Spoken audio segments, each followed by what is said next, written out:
Hi guys, maghimay po tayo ngayon ng gabi. Request ng aming friendship na buntis. Buntis, gusto niyang kumain ng laing daw. Kaya tayo ngayon ng laing.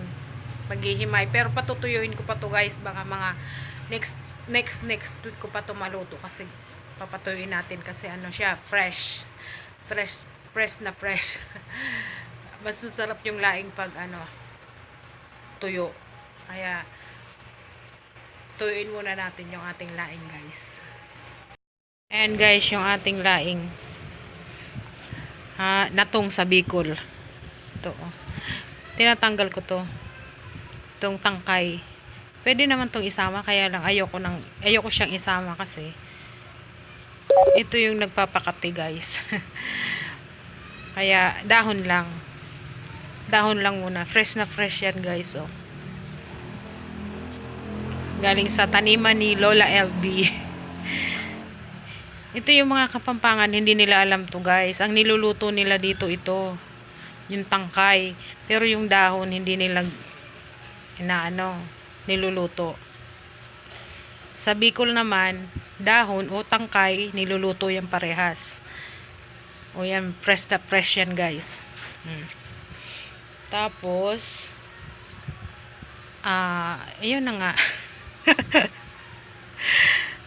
Naalis ko to, tapos ibibilad ko siya ng mga 1 week kasi half day lang to mabibilad kasi ang pasok namin sa school 7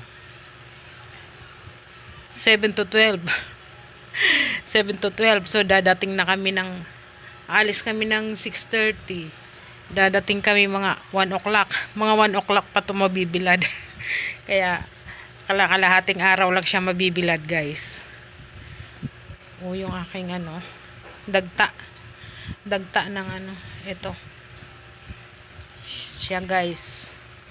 Tanggalan ko lang muna siya ng ganito tangkay, tapos baka bukas ng alauna umpisan ko na siyang ibilad pagkagaling namin sa school. Tapos himayin ko siya guys ng maliliit, tapos itutuyuin uli para tuyong-tuyo talaga siya. Oh, 'di ba guys? Oh. Fresh na fresh. Fresh from the farm. Yan. Alam nyo po ba guys na masarap din to pang alis ng hangover? Hindi ito yung hindi itong ganito na nakabukadkad na. Yung anong tawag dito? Yung pulupot pa siya, nakapulupot pa siyang ganyan. Nakapulupot siya. Yung bago pa lang siya ganyan. Tapos ilalaga mo siya. Sarap nun guys, pangtanggal ng hangover. Sa Bicol ganun niluluto yun. Ganun lang guys. Pilipit. Tapos ilalaga mo. Yung sabaw nun ang sarap higupin guys. O siya guys, tanggalin ko muna to. Yung mga tangkay-tangkay guys. See you later guys.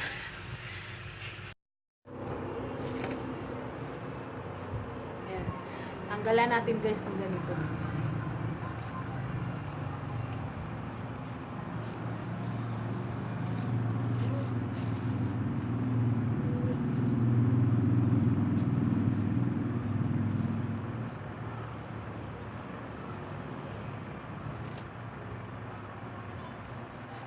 Gumamit na ako ng gunting guys kasi yung dagta dito makati.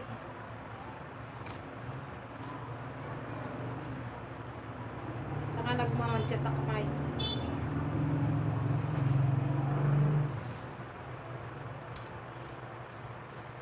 Tingnan nyo guys yung dagta.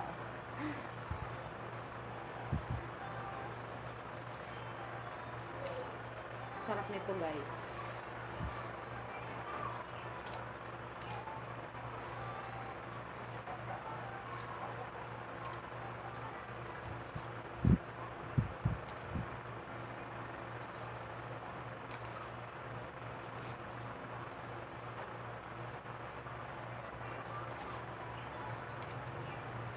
Ito, libre lang. Kinuha lang ni Lola Elvie doon sa kanila.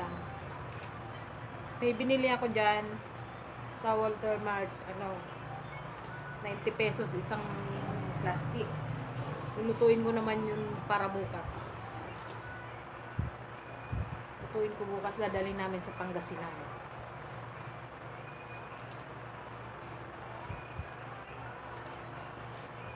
Sa lubog. Ito para sa aking mga friends. Gusto nilang kumain ng laing. Lalo na yung aming friend na buntis. Request niya yun.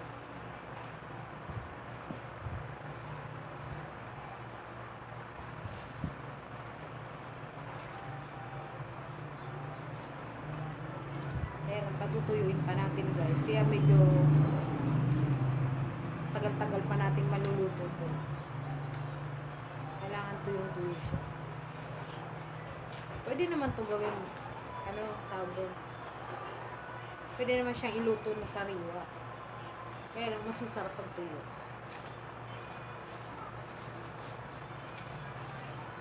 Pag tuyong-tuyo siya, mas masarap siya guys. Para sa akin. Pwede rin sariwa.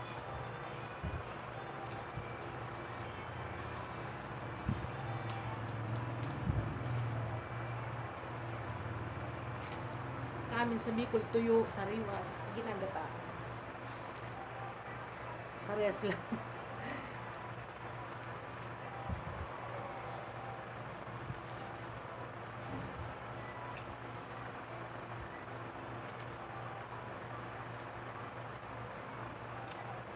Dito, walang makikita ng ganito sa palengke.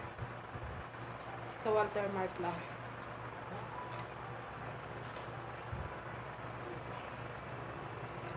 Hindi masyadong uso ang gata dito guys, sa Tatla.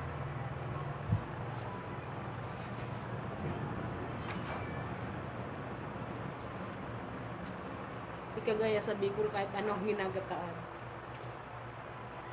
Dito bihira lang. Bihira o minsan hindi pa sila nagagata.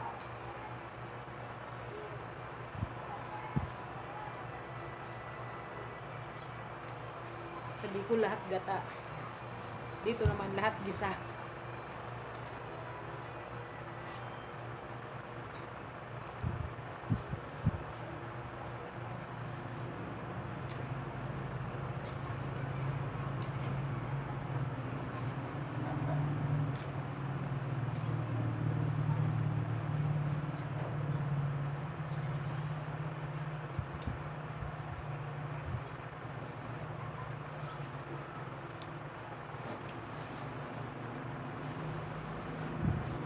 Guys.